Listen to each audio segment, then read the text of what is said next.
Gillibrand. Thank you, Madam Chairwoman. Ms. Dalton and General Bradfield, you noted in your written testimony that one way China attempts to expand its influence in the Western Hemisphere is strengthened by the PLA's ties with militaries in the Western Hemisphere. What arguments are we making to our Western Hemisphere neighbors that they should engage with our own armed forces over the Chinese? And one issue that's related and not unique to the Western Hemisphere is corruption amongst the political leaders and other elites. Can you speak to how our adversaries are exploiting corruption to their advantage, and what tools should we use to counter that? Senator Gillibrand, thank you so much for the really important question here.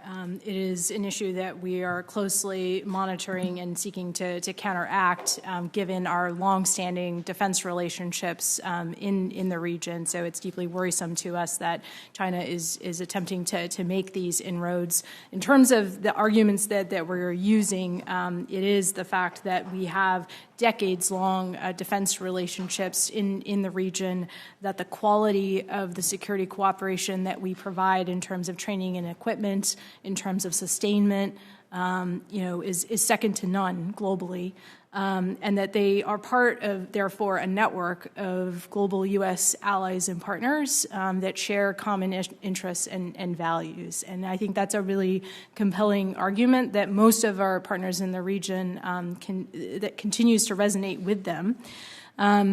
But I do think we will need to redouble our efforts as China seeks to make these inroads to ensure that we continue to live up to our end of the bargain and continue to build the relationships in ways that are going to be helpful to them.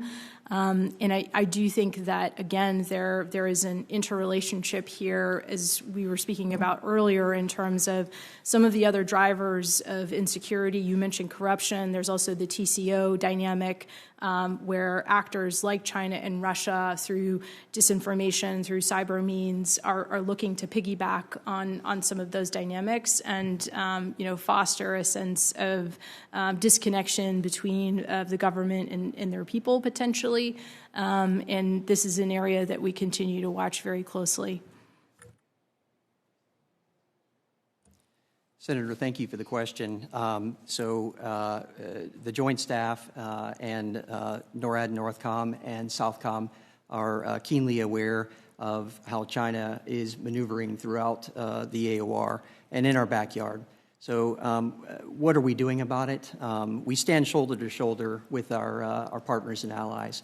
We're on the field, the Joint Force is on the field every day with our partners and allies.